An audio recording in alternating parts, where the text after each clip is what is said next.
How can brands use podcasting to engage their internal and external business audiences? This is the Leaders of Transformation podcast. And on this show, we interview difference makers and world changers who are disrupting for good. I'm your host, Nicole Jansen, and our guest today is Graham Brown. He is a published author on the subject of digital transformation of communication. His work has been featured in the Financial Times, Wall Street Journal, and he has helped shape the communication strategies of some of the world's leading organizations, including McKinsey, AirAsia, Nokia, UNICEF, Disney, Monster Energy Drinks, and so many more. The Singapore Institute of Management, where he is in Singapore, and also the European Commission. So a lot of experience here. And today we're going to be talking about the power of storytelling and how to use podcasting to engage, like I said, your internal and external stakeholders. We're going to explore how to start and successfully grow your corporate podcast, the key to effective and authentic communication, brand transformation, and so much more. So I'm really excited to have him here. Before we do this and jump into our conversation, I want to do a shout out to the team at Podfolio for introducing Graham to us. I always like to give thanks to those that are supporting the show, and they certainly have done a great job with introducing us to Graham. So Graham, welcome to Leaders of Transformation. We're glad you're here. Nicole, thank you very much. I'm very happy to be here. Looking forward to this. It is a pleasure, and I'm looking forward to it as well. You know, we've talked on this show already about podcasting from different angles, and I really was interested in your perspective because you're working with big brands. You're talking about B2B podcasting. It's a different animal, you know, than just general podcasting. And yet at the same time, here you are talking about storytelling and transformation. And so there's certain principles that are just work. And so I would love for you to share a little bit about that here today. Now, where do we start when we talk about transforming brand communication? Where is the best place to begin that conversation? Yeah, great question. So we have a challenge today with organizations, large brands, storytelling, transformation, you know, the humanization of these brands. These are the kind of words that get thrown around, bandied about a lot. But what is really going on here? Maybe, Nicole, we can step out a little bit. And with the festive period upon us, I'd like to share a little bit of a Christmas story. We're all, if you've read the book Christmas Carol, and probably you've seen the animations as well, with Jim Carrey, we know the story of Ebenezer Scrooge, and who gets visited by the three ghosts of Christmas. You know, Christmas past, Christmas present, and Christmas future. And Scrooge was a miserly old man, and he wouldn't change. And yet he was visited by these apparitions. And it was only through seeing the outcome of his behavior and his mindset, his actions, did he see Christmas future, where he was actually shown this vision of his funeral and there was nobody there. And that created a transformation inside Ebenezer Scrooge. And the next day, according to the Charles Dickens book, he goes out and he gives Tiny Tim or the workers a day off. He gives them a turkey, et cetera, et cetera. And that's, you know, it goes from bar humbug to being a generous giver. It's interesting when Charles Dickens actually wrote that book, that actually it created a wave of charity giving in the Victorian era, because that wasn't really a done thing, but a lot of wealthy, and these were kind of industrialists, wealthy people in society started giving money to charities. And that really sort of started a movement. And if you think about it, that there are stories within stories there. There is the story of change, which is that, you know, through sharing a story, you can create change. That create change in society at a very macro level. And then there's the story within the story itself, which is the story of the three ghosts, past, present, and future. And if you look at that, within that dynamic is probably thousands of years of practice, tried and tested storytelling, that if you want to create change in somebody, you don't just say, you need to go from A to B, otherwise this is going to happen. You actually tell the story, and you tell the story using what I call in podcasting the 3-box storytelling technique, which is, it's seen in Hollywood, it's seen in every best-selling novel, which is you break down the problem into 3 scenes: past, present, and future. You don't tell it in that way, but that's how you create change. Now, that's the dynamic of how you get people to change. Now, put that into the world of business. When you ask the question of what's going on there, is that the challenge is that people are presenting PowerPoint and data. People are simply saying, oh, here is the numbers, here is what we need to do. And it doesn't create change. So storytelling is what we've been using for thousands of years to create change in audiences. And we can use those techniques to create transformation, to lead teams. So everything from hiring to selling a product to raising money to wider societal transformation. So that's what it's about. It's about storytelling. It's about how you create change. And it's about using the vehicles of change, such as podcasts, for example, to tell those stories. You know, it's funny that you talk about storytelling, and sometimes it feels like it can take longer to get your point across when you're telling a story. And so often, you know, leaders are saying, just give me the executive summary. And I just want the short, you know, the skinny. I want somebody to come and extract all that. I've actually had somebody say that he listens to podcasts by having somebody else listen to the podcast for him and then give him the summary notes of it. And it's like, wow, you know, like the tactical, do this, and this. Yeah. And yet, when we go and watch TV, we wouldn't watch a movie or a TV show like that. We don't, that's not what sells at the, you know, at the box. So it's interesting that we say we want this, but what we really want is storytelling. And we want it's more interesting, because even as you started out, I'm thinking, wow, what a great way to start a conversation, you know, by telling a story. You were demonstrating it right here. So now, how do you balance that? Don't they? Yeah. Sorry. Yeah. How do you balance that? Yeah. So I really like that story of the guy who gets his assistant to summarize podcasts for him. I think we've all kind of gone through that, haven't we? Like, oh, I've got to read all these books. I mean, I can see the books behind you. I love books. And sometimes you realize, actually, I've got more books than I have time. And could I actually get somebody to summarize those for me? We go through those kind of processes that we try and shortcut it. But bear in mind that storytelling isn't always epics. It isn't like 3 books in a series. You could, for example, tell a story with 1 word. Now, Steve Jobs was a master of that. You know, when he stood on the stage and sold the iPod, he didn't give us the bullet points or didn't tell us that this was the best MP3 player in the world. He stood on the stage and said, this is a tool for the heart. Now, that phrase is a story. It's what we call an analogy. An analogy, or, you know, if you look in religious texts, analogies, parables are used extensively to help people understand concepts through a term which they're familiar with, which is really, if you think about it, is the basic mechanism of storytelling, which is basically giving people something they don't know, which could be, for example, this is what's going to happen to the climate on the planet, or this is what happens if you buy my product, or this is what happens if you join my company. These are all unknowns. What a story does is basically say, right, I'm going to take that unknown and connect it to a known. And that's what Steve Jobs did. He said, this is an unknown object. I don't know what an MP3 player is, but I understand music and I understand heart and I understand, you know, our love song or that song that reminded me of her at high school. We understand all of that. And therefore, using a very simple story, a short form story, as I call it, you can help connect people with known experiences and create that familiarity. And that's powerful. So I think we all think that storytelling is very long, and those are the kind of like the Hollywood epics that we all love.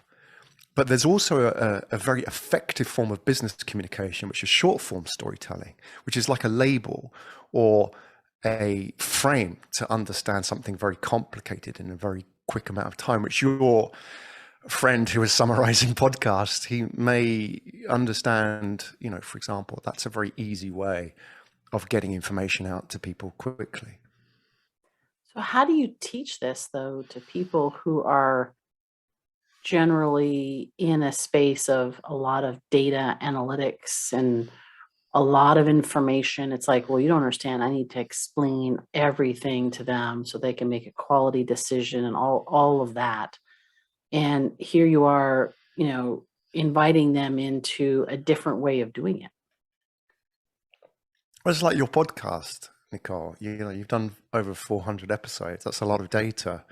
You're inviting people on a journey. And I imagine for you as well, that your skill in communicating has improved extensively through those 400 episodes. I'm sure if you go back to episode Hopefully. 1, yeah, and then episode 430. I'm a little slow, so yeah, but still there's a change, isn't it? And when you ask about teaching it, that's it. It's the journey.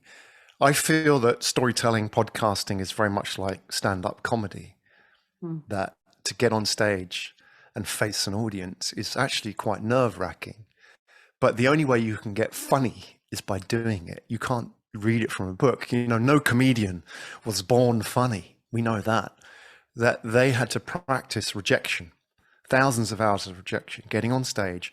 Now, the interesting thing is that every single podcast is a stage, because you get to stand in front of an audience who aren't your biggest fans, aren't your family and your cheerleaders on the side. There's people like, I don't get it. Or, yeah, I love that. So every time that you get on stage and you commit content, it's like a joke, isn't it? That has a punchline. You commit content to the universe. The universe is going to tell you, that went straight over my head, that one. The way you delivered that, the way that you gave the punchline or the language you used maybe didn't work, or they're going to come back to you and say, that got me right there. And you'll read that data and you'll take it on board and think, wow, that's really good feedback. I'm going to use that to improve the next time. And that's exactly what stand-up comics do. They go out, they practice. That's why you see some of the most famous stand-up comics still go out to the clubs, still go in front of 20 people when they can fill stadiums or do the Netflix specials. They'll still do it because for them it's feedback. And that is the key here. That's how you teach it. The only way to really get good at this, to get good at storytelling, to get good at podcasting, is to get on stage, face rejection, and keep doing it. Keep reading the data in a very agile way. This is agile storytelling. In a very agile way, read the data and take that in and refine your content. So you mentioned about the 3-box method, I think, earlier. Can you share with us a little bit about that and where we go? So if we're looking at feedback and how we construct this story with the past, present, and future, how do we do that? Because you said we don't do it sequentially. No. Yeah, this is one of the key sort of tactical uses of storytelling that people get wrong, is that when people ask you, what do? You tell them what's on your business card, or you tell your story by starting at the beginning.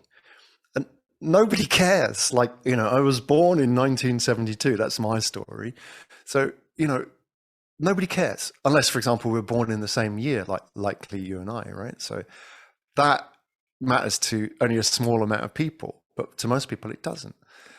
The key here is that, for example, like, think about how a Hollywood director would tell a story and how they would, take that content and make it engaging for an audience. So imagine the Hollywood movie. You've got, or this is a very B-rate movie, my version of it. You can imagine opening scene, dead body on the floor, a woman drops a gun and runs away, right? And immediately you're either going to turn it off, or you think, oh, what's going on here? How did that happen? Who's that woman? Why did she just shoot that man? Or did she shoot that man? We don't know. That's the opening scene. That's the hook. That's the problem statement, if you like, which is, oh, we've got a problem here. There's a dead body and something's happening. It's not just a normal, robbery or murder. It seems like there's something else going on.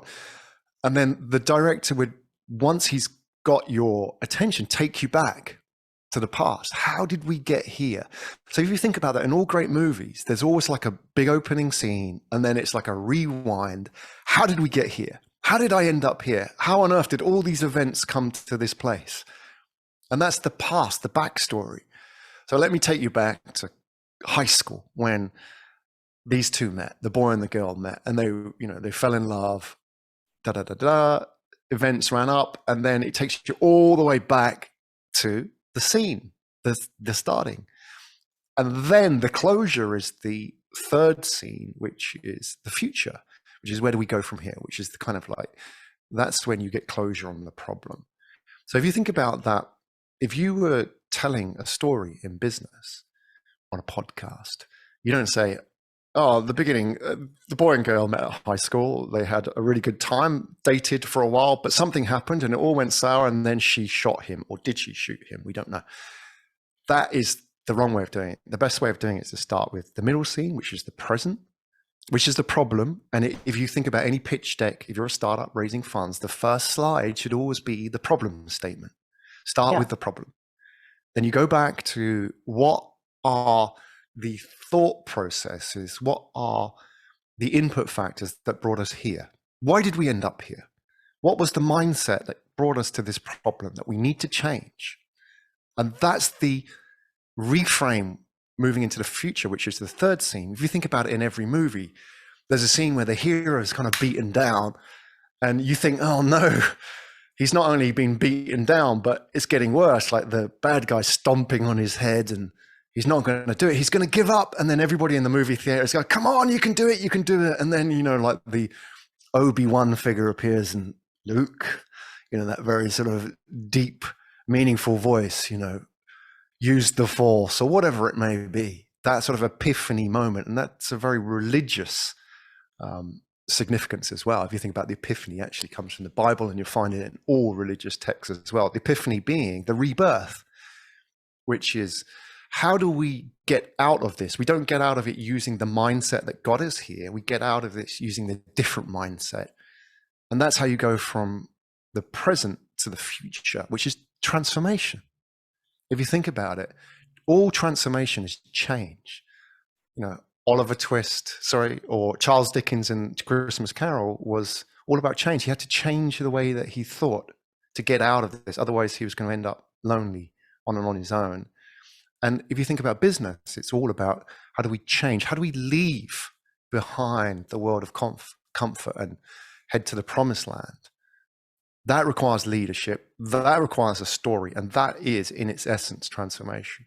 So in summary, the way to tell that story is present, past, future. I love that. And I'm thinking about the book I'm writing and all the different things I'm doing and how I can apply that. That is brilliant. Now, I'm thinking about these podcasts that you talk about, the internal and external customers or stakeholders. So let's say, I don't know, take Disney, right? Or one of the, what is it? The Monster Energy drinks or something like that. It's like, okay, they want to tell a story externally to their wider audience. And then they also have that internal. What's the difference in terms of what the story they're telling and how is there a difference in how they structure it? Yeah, that's a great question.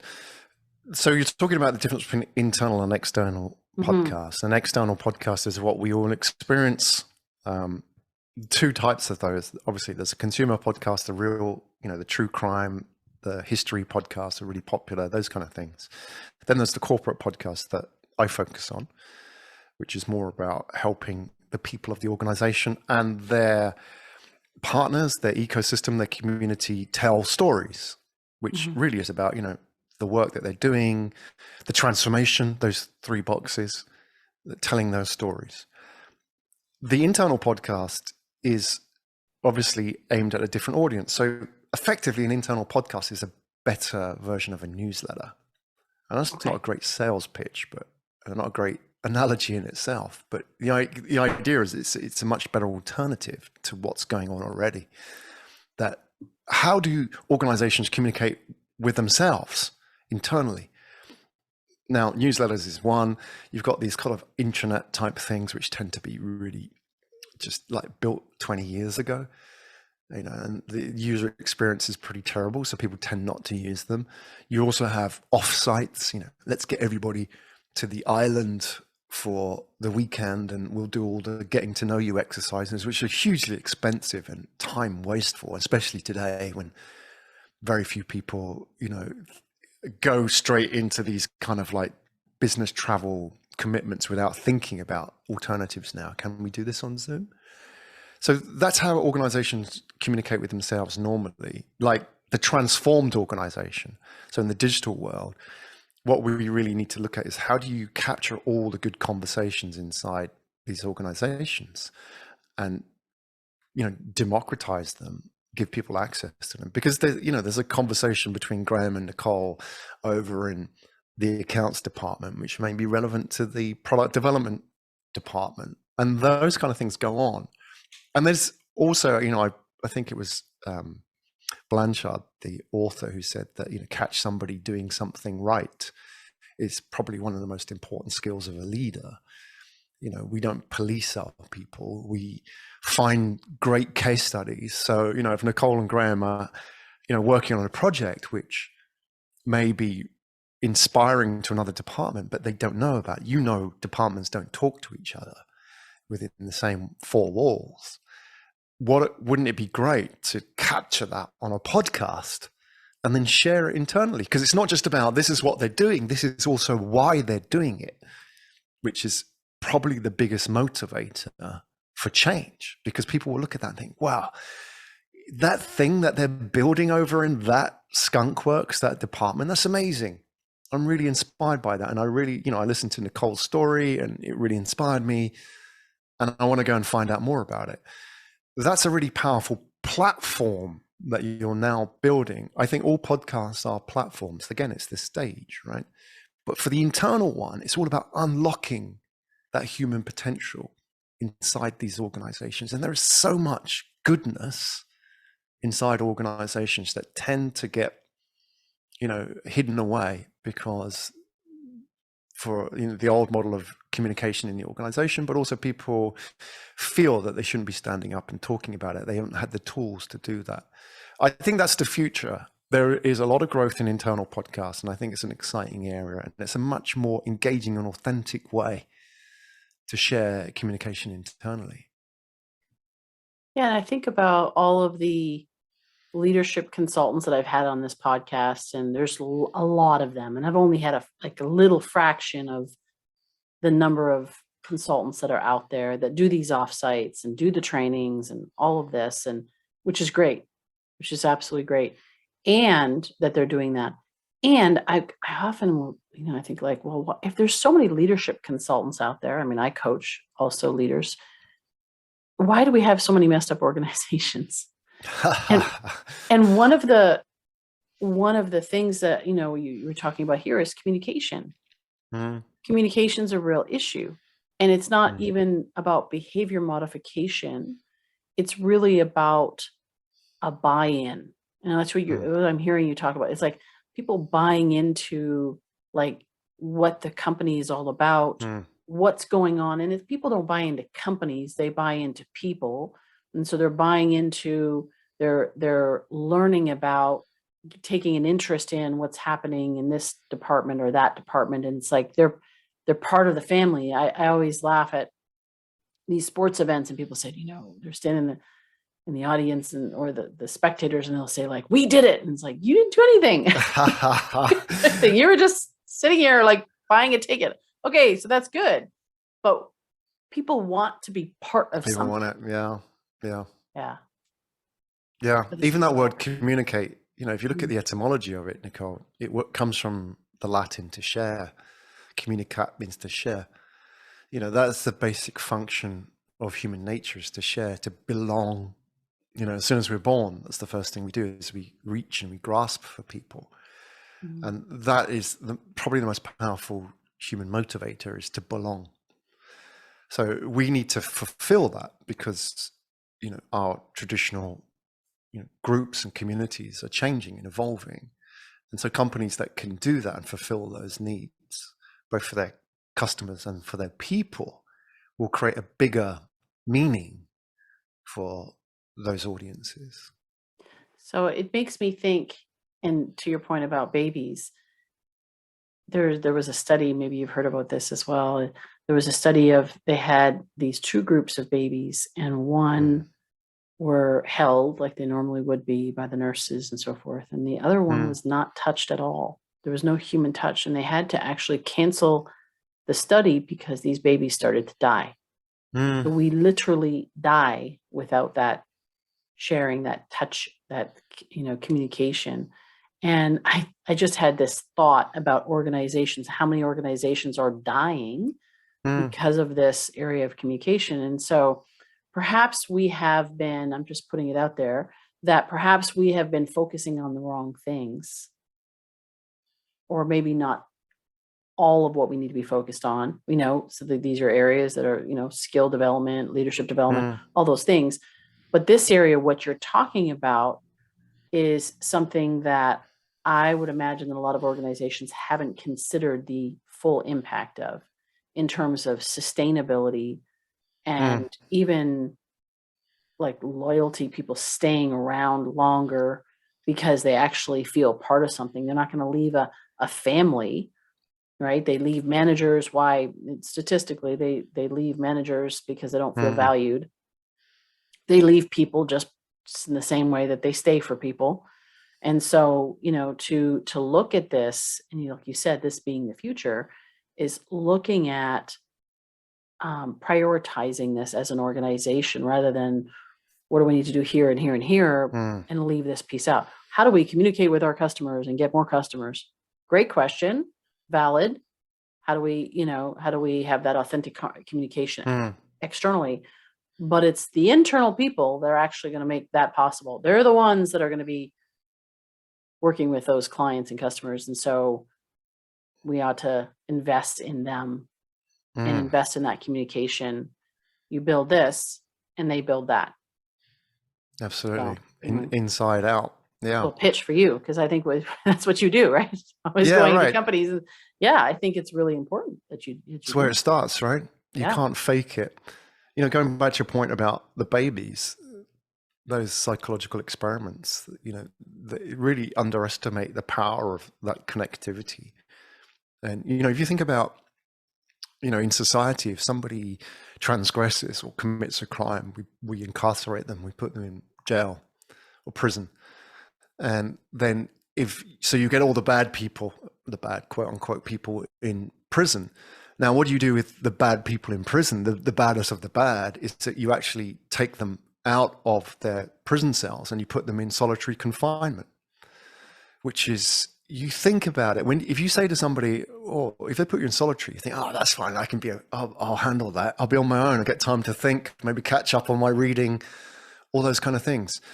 But solitary confinement is like so destructive to the human psyche that even Amnesty International said that it was, it should be banned, because the effect that it has on people is it actually makes their brain deteriorate. If we are deprived of human contact, then we deteriorate physically and emotionally very quickly. And that is because, again, it's our driver. And even in our brain, there are parts of the brain, mirror neurons, as they're called, which are actually there and fire and create a positive feedback loop if we see people doing the same thing as us. So if you're eating an ice cream and I'm eating an ice cream, or if you're sitting listening to music and I'm sitting listening to music, it creates a positive feedback loop for me. So it reinforces that behavior. And the reason that exists is to create that connectivity at the hardwired level of the human brain within our species, because that helps survival. And that is empathy as well. People ask what empathy is. It comes from that. When the baby is born and when it grows up, it doesn't have a rule book of what it should be doing, but it understands. You see kids mimicking adults, right? They say something like, my son is like, where did you get that word from? Oh, actually, I know where he got that word from. It came from his dad, right? Saying it. That's where they pick this stuff up. They say parenting, the 3 laws of parenting, example, example, example. Now bring that into the world of work. You talk about, well, how do we now create that good experience for customers? How do we create that connectivity at that human level with people? You and I have all experienced an organization, start with the negative, where somebody treated you as a customer badly, or as a vendor supplier badly. They barked at you, or they weren't very empathic of you. or maybe they just told you to do something in a very, cold way.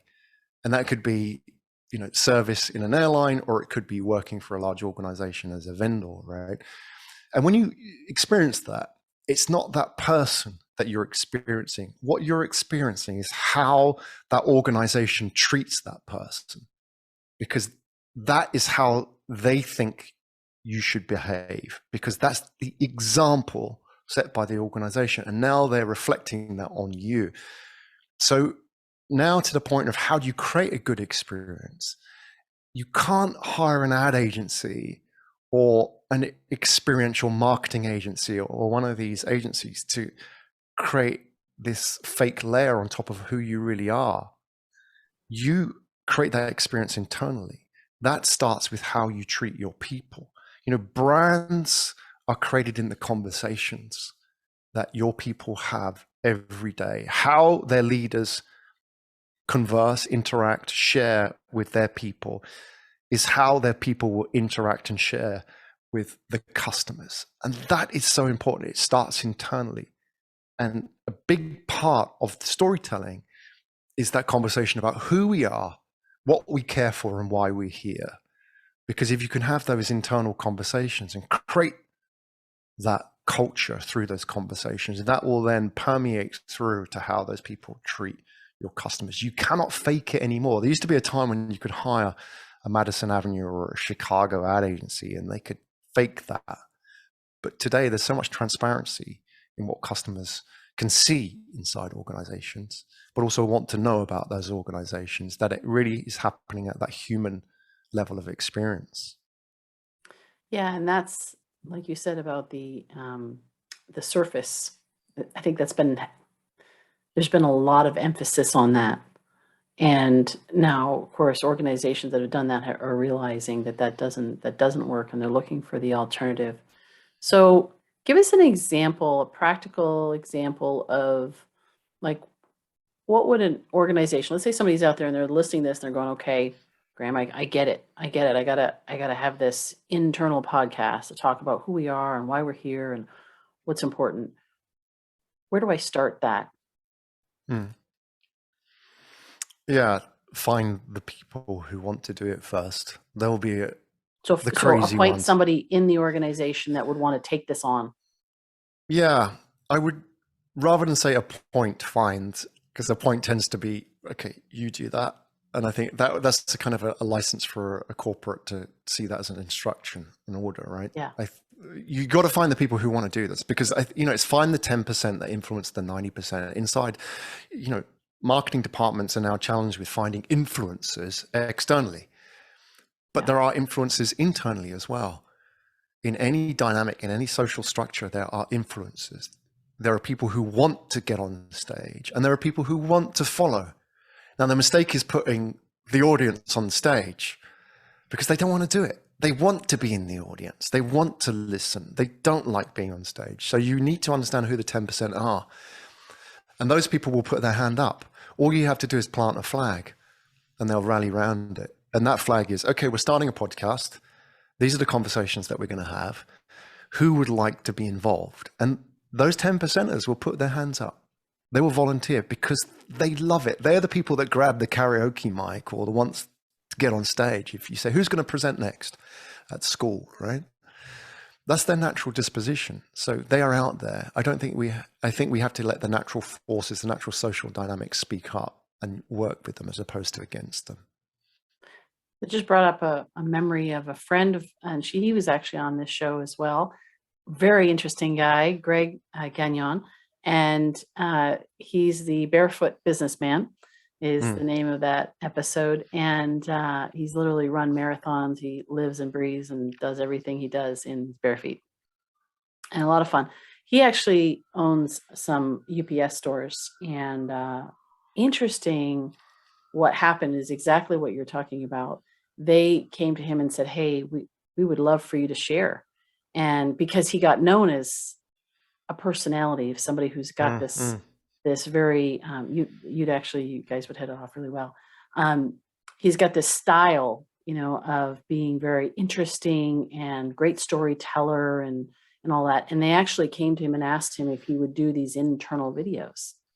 And he showed me a few of them, and just amazing for all of the franchise owners, and so that they can hear from one of their own. And he got to be on stage and, speak to a couple thousand people at their conference and all that. But it was exactly what you're talking about. That's exactly what they did. Very smart, and very effective, to my understanding, in building that rapport and connection, communication throughout the organization. So I love that. So if people go to your website, like, what are they going to find at your website? What would be, so obviously big organizations that are looking to, to do this and want somebody to help guide them, and that's of course your audience. But you're also on podcasts here, talking to entrepreneurs, talking to people at different levels. Like, where can they learn more? How can they learn more from you? Yeah, that obviously is one option. Is if you're an organization and you want to start a podcast, you've got the resources, you have the manpower to do it. I can help you do that. That's one. But there are a lot of people out there who love podcasts but don't want to start one because, as you know, it's hard work. And it's hard work. Any props to somebody who can do 400 plus episodes. That's a real dedication. That's a real passion for it as well. You don't go into that lightly. And today, if you're starting a podcast, it's quite hard to build an audience because there's so much competition there for that audience. And I think, the average podcast listener has 6, maybe 7 podcasts according to the data in their feed, and that's it. But, there are 5 million podcasts, so the competition is huge. So for that group who love podcasts, don't want to risk all the time and money building one themselves, but want to be part of them, I help them get on podcasts. So I think that's been a real growth area in the last couple of years, especially during the pandemic. A lot of people wanted to connect, a lot of people wanted to get their story out there. And that then is leveraging the power of other people's audiences without having to, spend all that time growing your own, which I think is the future, because a lot of people have created these communities, right? These audiences, and they've nurtured them with love like you have. You've spent time dedicating your life to building this podcast. And that's a really powerful asset. Now there's an audience there that would be interesting for other people and vice versa. So, it's really connecting the dots with that, people who have audiences, who have these communities, and people who have great content, and bringing those people together. So that's the other part, working with business leaders, helping them get on podcasts. So those are the 2 things. And obviously the other stuff on my website is the stories, which is a big part of what I do, which is everything really of what I do. Yeah.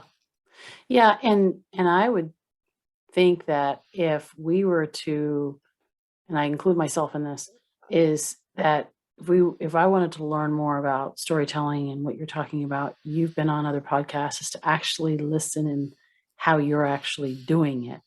And so I'm going to put that out to our audience as well, is that, to go on your media page and listen to the podcast that you've done, the material that's out there, the storytelling that you're doing, so that we can learn that present, past, future process and see it done in different arenas and with different stories and different content, how you've actually done that. So I'm going to encourage our listeners to go to grahamdbrown.com, and we'll of course make sure that's in the show notes, but make sure the D's in there, because otherwise you end up on a totally different website. But grahamdbrown.com. And Graham, thank you. I really enjoyed this. Nicole. I could listen to you all day. I mean, that's a great storyteller. Well, you're a storyteller as well, Nicole. Like, don't undersell yourself. You tell some great stories. I even think about that barefoot businessman. What a wonderful story that is. I think of that for your audience as well. Barefoot businessman, or the barefoot whatever. When you hear that, you've already got an impression of this guy. This sounds like, okay, this is an interesting guy. He's obviously up to something. Like, is he really walking around barefoot? And so you've got these images. So he must have something going on about him. And you see something as simple as that, and I'll share that with the audience, because it's like, storytelling doesn't have to be complicated. That story that Nicole shared of the barefoot guy just goes to show how powerful that can be with just choice of words. And that's a great way to start, because already now when somebody asks, do you know the barefoot guy? Oh, yeah, I know the barefoot guy, UPS. Yeah, right. That's in your mind. And that's a very valuable piece of real estate. Yeah. Yeah. And that does take time, because I'm not naturally, that's, it's something that you learn over time, and you Hmm. hear. I always, I listen for what attracts me and says, oh, why was I attracted to that, interested in that title and not that Hmm. title? Hmm. And I don't always get it right, but it's like I look at what attracts me, and then using that as and of course understanding the audience, because not everybody's like me. Not everybody has that same personality. Um, but my clients often are like, similar to me in terms of that Hmm. driven personality, the leaders and so forth. So, but yeah, this has been really, really interesting, Graham. Thank you. I Thank you. appreciate it. Is there anything that we didn't talk about that we should talk about before we wrap up, while we No, have I you think it here? was, yeah, it's all good. Like, go and once you start, like, storytelling really is about like you say, Nicole, it's like seeing it in other people. Start watching movies and start thinking about the techniques that they've used. If you really want to get a 101 on storytelling, look at The Hero's Journey by Joseph Campbell, which is basically, that's the plot of every single movie book ever told for the last 2000 years. And once you start seeing that, you'll now start watching movies. It's like my mom. I remember I used to watch movies with my mom, and she'd go, this is what's going to happen next. And I go, Mom, how? You're spoiling it for me. But she still watched the movie. She'd still enjoy the movie, even though she knew what would happen next. And that's the point. There is a technique and a framework that we've been using that's tried and tested for thousands of years. And once you start seeing it, you'll see it in everything. Mm, that's good. That's good. Graham, thank you so, so much. I appreciate you being here and sharing your expertise with us. And thank you to our listeners and our viewers. And we just appreciate you being here. Of course, you're the reason why we do this podcast, and what has made it actually a success, that it can actually have 430 plus episodes, because somebody actually is there consuming the content and enjoying it and sharing it. And we appreciate you sharing it with others. If you enjoyed this, please share it with a friend. And I always say that leaders of transformation take action.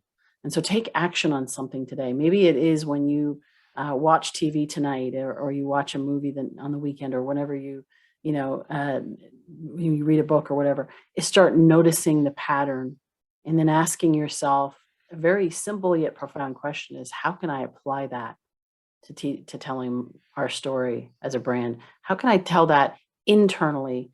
There's so much focus on the external customers, but don't forget about the internal customers, because those are the ones, like we talked about, is those are the ones who are actually going to be um, representing your brand out there in the marketplace.